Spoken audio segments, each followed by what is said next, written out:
So I did have one reread in majority in September. I started a few months ago, and that is Circe by Madeline Miller.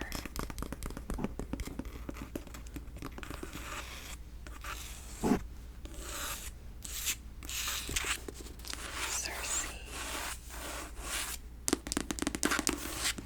This is a Greek mythology reimagining of the story of Circe from the Odyssey, and it really gives her autonomy and just gives you a chance to really see what her story could be like, not from the view of a man who's decided to make her a monster. So I really love this book so much. It was 5 stars the first time I read it, and it was 5 stars again this time.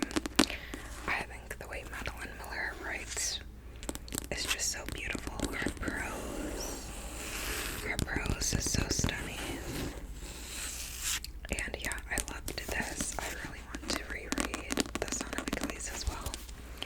And yeah, this deals with feminine rage and disparity and loneliness and familial bonds gone wrong. And yeah, I love this book. Still a fave.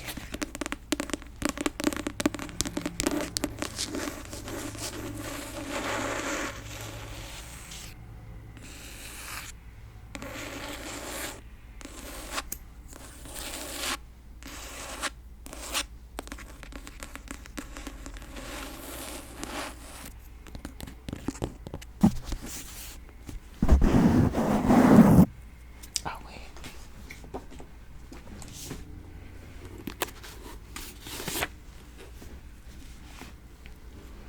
And I have another arc. I read a couple arcs in September. One of them being The Crimson Throne by Beth, Revis, and Sarah Raasch. The Crimson Throne. The Crimson Throne. The Crimson Throne.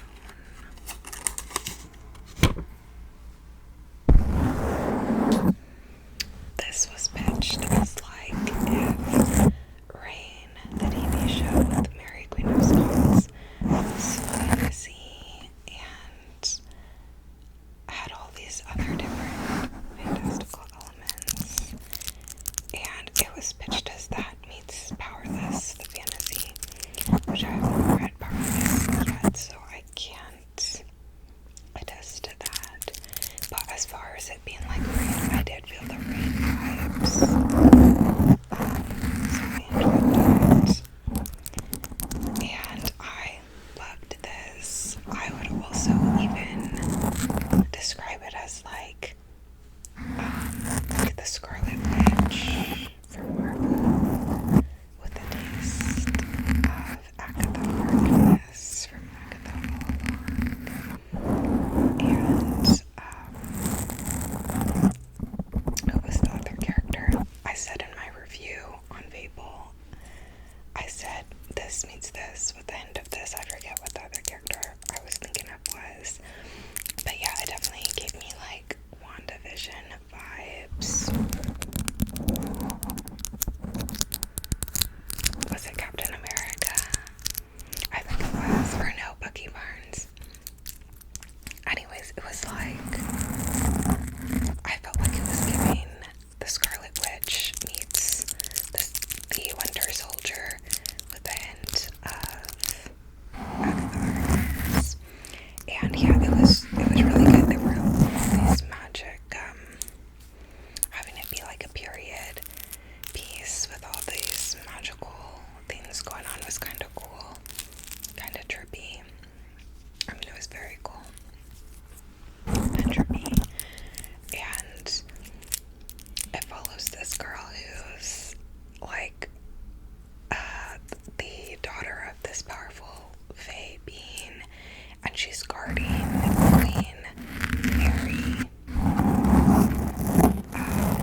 has these like freakouts due to a curse where he'll have like an out-of-body experience and just basically like go ham and be super violent and stuff. So he meets her after going over the wall, and then they're like at each other's throats and have to try to figure out what's going on and have a lot of chemistry right off the bat. And yeah, I really loved it. I gave it 4.5 stars, and it comes out this week. So I would highly recommend checking out.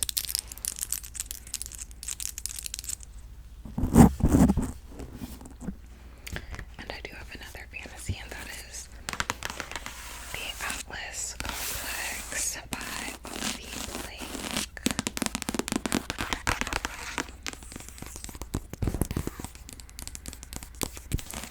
I read the first 2 books in this series like a couple months ago.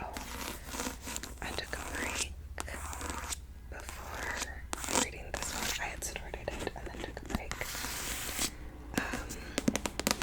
And I loved the first 2 books in the series. The Atlas 6 and The Atlas Paradox. The Atlas Paradox I didn't love as much, but I still really was into.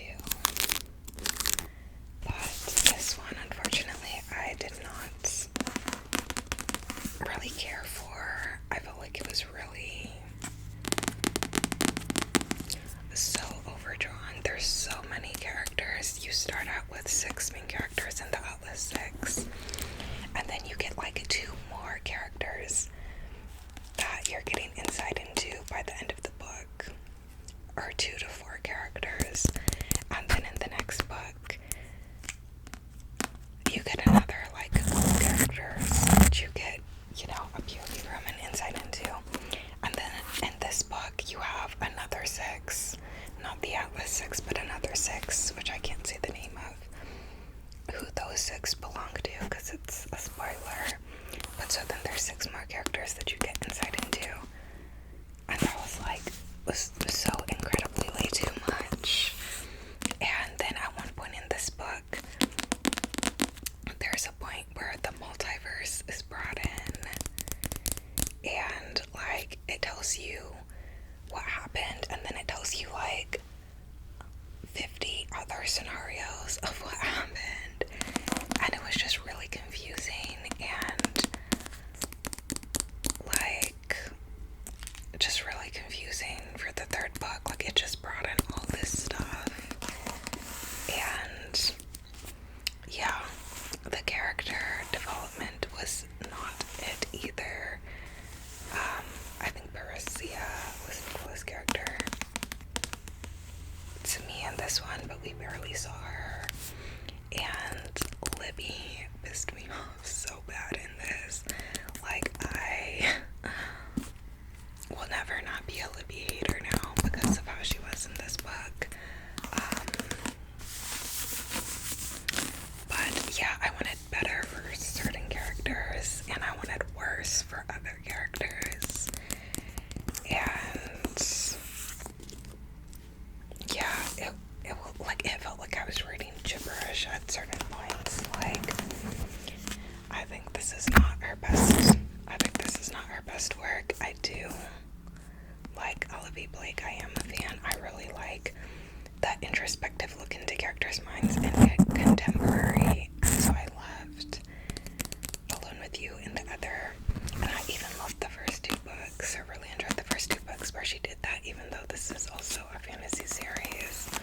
But in this one, it was just too much of everything, and nothing closed satisfyingly. And yeah, I give this one a 2.5 out of 5, and I feel like that is low-key generous. I did still try my best to make sense of it though, as you can see.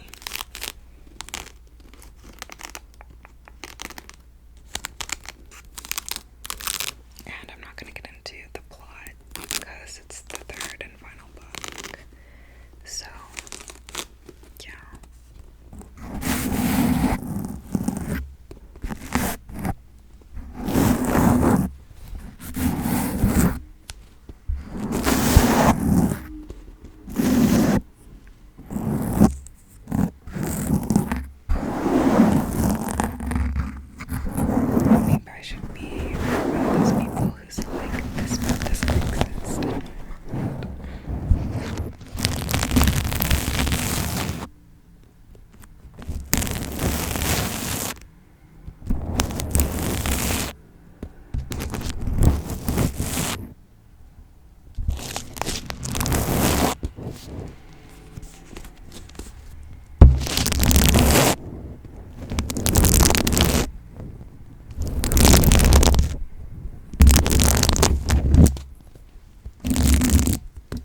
interview with a reporter to tell him about his life as a vampire. He got turned into a vampire, and his adventures and struggles and heartaches and all of that along the way.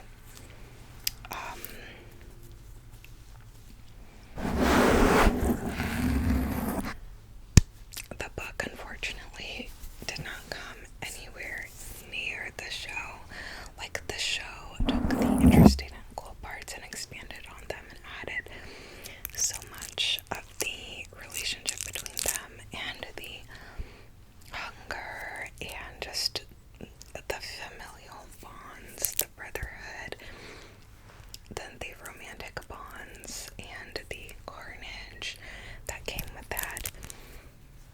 The book just, I don't know, it did not give that, and I know it's like a classic, so at the time it was trendsetting for vampires, and like it was trendsetting to like have vampires who were, you know, like main characters and whatnot like that, so I get that.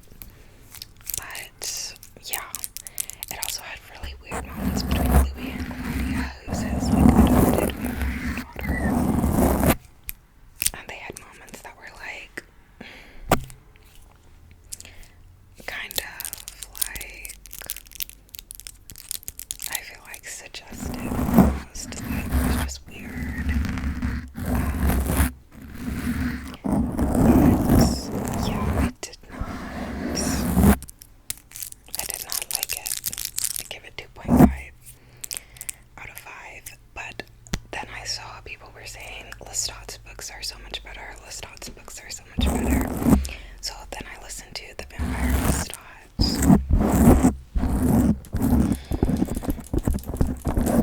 and it was indeed so much better. Like, the questions he asked, like he had so many like existential questions, and he had so many adventures before he met Louis, and from Louis's account a lot of things aren't accurate, because then we get Lestat's account and we find out that Louis like assumed a lot of things that weren't actually true, like about Lestat. So that was like crazy to find out all these things from Lestat's point of view, and to see all his adventures and his like existential questions, and he's like gets much more into just all of like carnage and love, and he had this other lover, Nikki, before Louis, and the stuff with Nikki was so heart-wrenching, and then he had like religious stuff, and he had stuff with Armand, and yeah, it was just great, honestly, and it was long,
asked you guys which Emily Henry books are best, and a lot of people liked this. I think the one that you guys said was the best though was Book Lovers, Mimi. Or no, Funny Story, right? It was one of those two. I have to check. But yeah, but I did see some saying this one was good too. And I know I've like seen this all over the internet. So I did read this one. This was a, end of summer read, since fall didn't officially start till like September 22nd. And this was cute. It was okay. I wasn't obsessed, but it was okay. It follows Wes and Harriet, and they're going to their happy place, which is like this vacation home with their other friends. And they've broken up, but they don't want to tell their friends that they've broken up because it's their friend's last like summer at this like beach place, so they don't want to like ruin the vibe of their last like big friend hangout, since they're all like friends with each other and whatnot. But yeah, they broke up. Wes broke up with Harriet a while prior to this, and neither of them had told their friends. So they're like pretending to still be together, and so still being like flirty and stuff. Well, on this trip, even though they're broken up. So yeah, it was cute. I liked when they were talking about their families. Harriet talking about her parents. I really appreciated that part.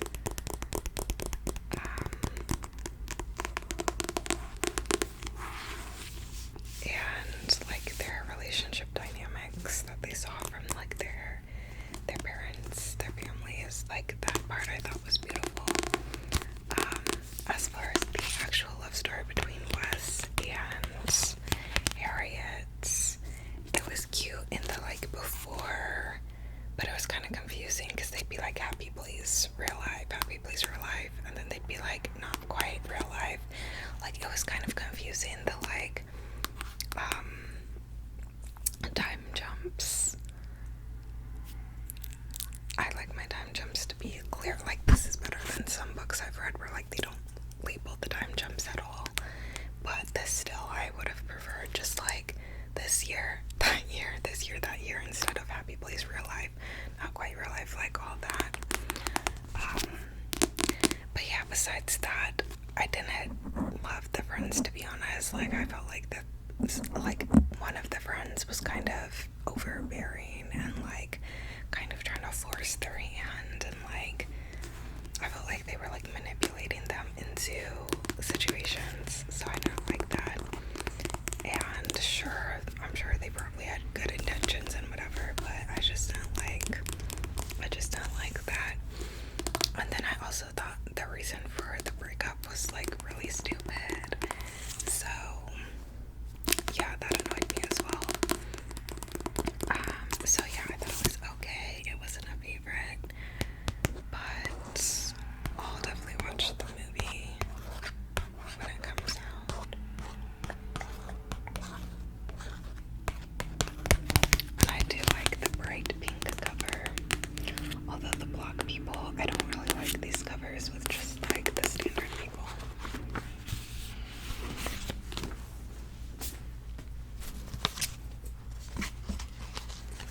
And this one was also an end of summer book, and that is Say a Little Prayer by Jenna Forrest. I want to give Happy Place 3 stars.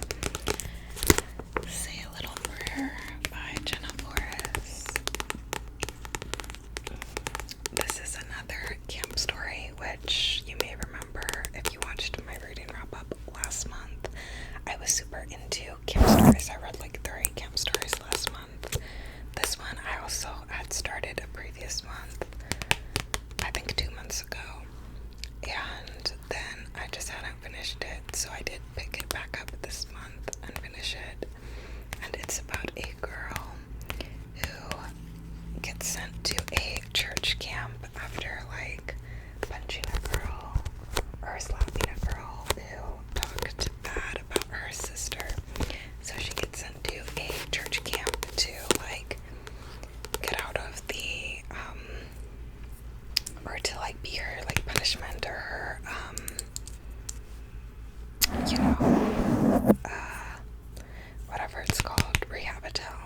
whatever, to be a part of her repenting, basically.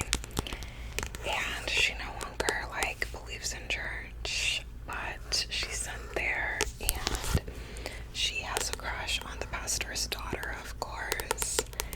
And the theme of the camp is the 7 deadly sins, and they're getting lectures on, like, each of the, like, the 7 deadly sins. And so she decides to kind of show them that she's going to commit each of them. So, like, greed, I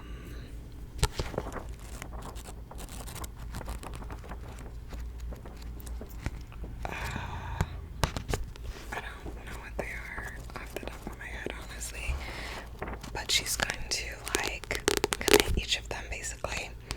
And so she sets out on this journey, and of course, being at the church camp, her and the pastor's daughter are, like, having lots of moments. And of course, in their church, they tell them that, like, being gay is wrong and all that, and, like, the pastor, like, has some, like, sinister moments with her where he says some really messed up stuff. And yeah, it's a coming of age story as, like, a positive ending, and yeah, I enjoyed this. I think if I had read it, like, a few years ago, it could have been, like, life-changing for me, honestly. But reading it now, like, it did feel a little young. It did feel a little young for me, like, the decision making and, like, thought process behind a lot of the things. But I also was getting, like, flashbacks during this when they had, like, the sex talk, and they were telling the girls that, like, to crumple up this piece of paper and then uncrinkle it and look, it could never be the same. And meanwhile, the guys, they were just, like, I forget what they had them do for the same talk, but it was, like, nothing near what they had the girls do. Like, all of that, like, gave me flashbacks for real. I was like, too real. But yeah, a few years ago probably could have been life-changing. Now felt a bit young, but I still enjoyed. I give this a 3.5.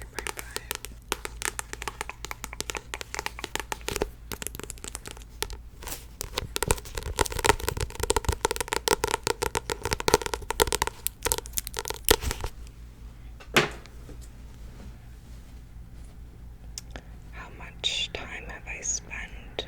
Okay, 30 minutes. Do you know you have 30 minutes? 30 minutes. Okay. And then there's some that I don't have the books for.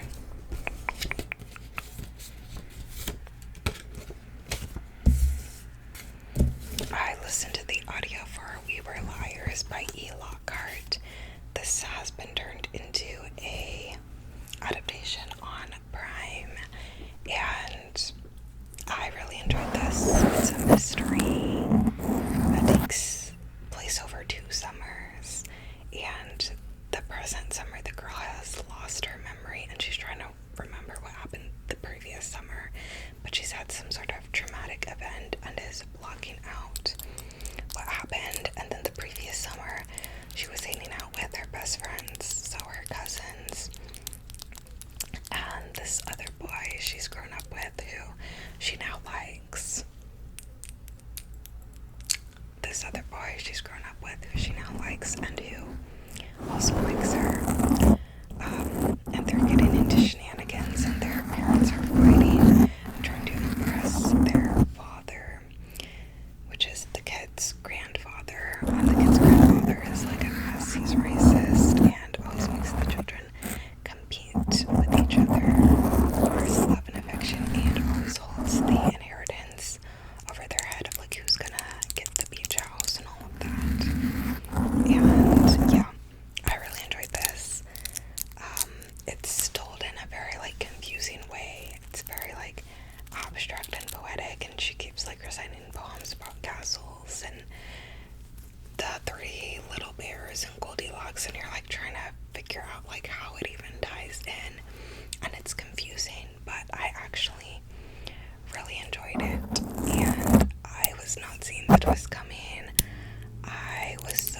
by the twist.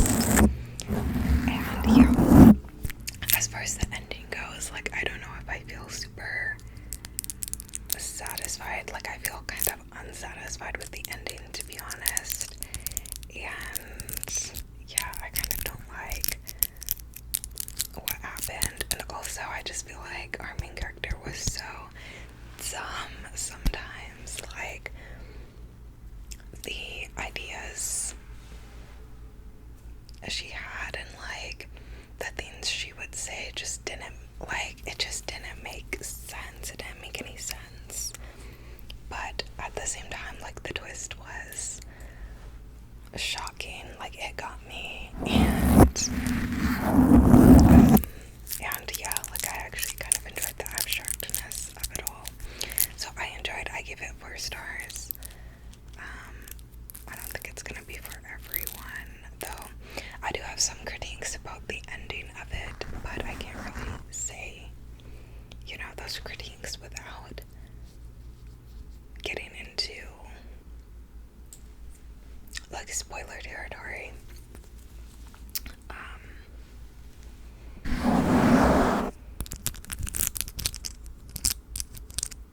But yeah. Yeah, that's that. I also finally caught up by Revis. This is a dark romance that I started months and months ago. It's the sequel to Lights Out, and whereas Lights Out was a dark rom-com, this one I think is more of just like a dark romance, a dark mafia romance. Like, I don't think there was any like comedy part to it, honestly. So for a series, it was definitely different vibes than the first book. I did still enjoy it, but I feel like the plot with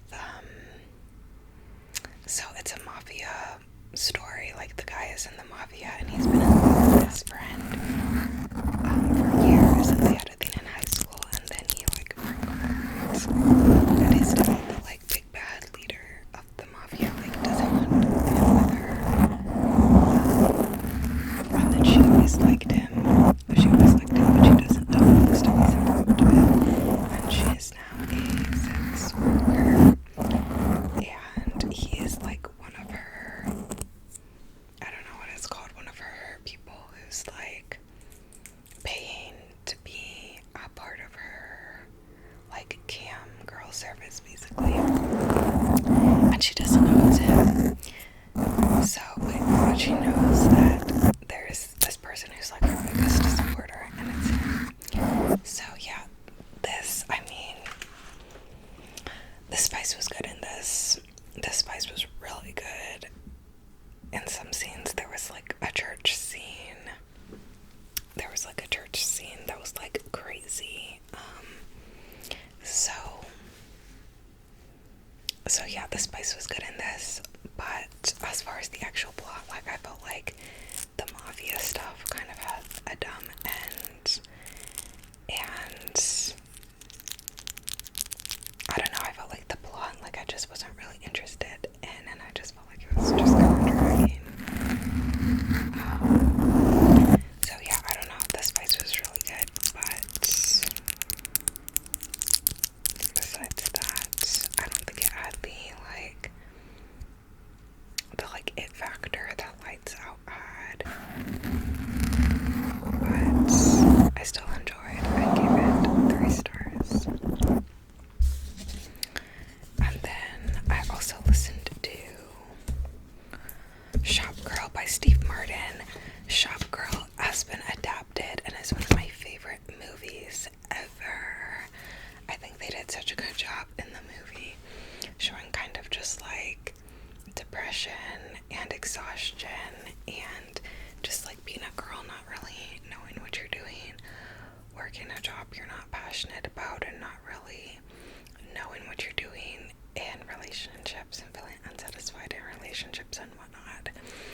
And yeah, it follows a girl who's working in a shop and like sells like gloves and stuff to people, and this older man sends her a glove, like one of her own gloves,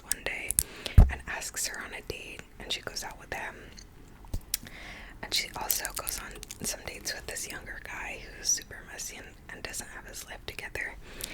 And in contrast, she's really into the older guy who like seems to have it all together, but he's very emotionally unavailable and will never commit to her.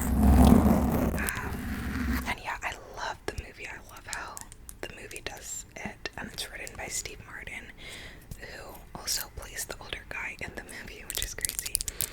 But the book, I did not really like. I was bored. There's certain things I feel like, there's certain like boring things that sometimes I feel like come across better on film, which is partly the case, but also I didn't like the way certain stuff was like communicated in the book, like the way he talked about the girl in the book, like I didn't like sometimes. And then the relationship between the older guy and the girl too in the movie, it's much more clear cut and abrupt, and like spoiler alert, it's much more like clean cut, clean break. She like finds her worth and lets go of that man and like is not involved with him no more. Whereas in the book, like they're still kind of connected and intertwined even after they've broken up. In the movie, there's this really great moment where she's like, he tells her they're seeing each other, and he tells her that he's gonna buy a place for her in case he ever meets someone to settle down with. And she's like, she has this like epiphany moment, and she's like, you're never going to like you're never gonna love me like that, like you're never going to commit to me, are you? And then she's like, I can either hurt now or I can hurt later. And then she, you know, she gets going, okay, and I loved that so much, and it was so powerful. But in the book, it's not like that. She's like still kind of like, they're still in each other's lives like heavily after that, and it says that they have almost like a father-daughter relationship in a way after that. And I'm like, ew, let's not get like incestuous vibes going on. Okay, like, ew, they were seeing each other and now you're saying they have almost like a father-daughter relationship. Like, no, absolutely not. So yeah, I was not vibing with the book. I gave it 2.5 stars. I also listened to The Witch of Blackbird Pond by Elizabeth George Spear, which is a classic. And what can you say? It's a classic. It was good, but I kind of struggled to like keep my attention span with it, you know? But yeah, it's a classic. It's spooky. Yeah. And then I also read another arc on my Kindle, and that is Secrets of the Blue Hand Girls by Rowana Miller.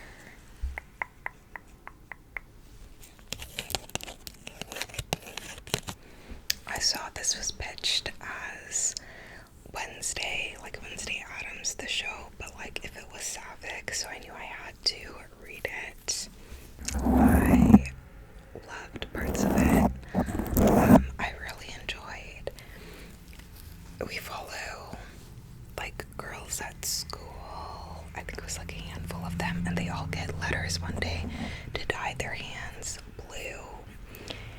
And it's like a secret society. And then the secret society tells them that they're going to like try to solve like the death of this girl who died earlier. It was really into like social causes, and yeah, a lot happens along the way. It is sapphic, and there's kind of like murder mystery element, and yeah, it was good. The only thing was it did start to drag towards the end. It did feel like it was longer than it needed to be, and there was like a lot of unnecessary stuff,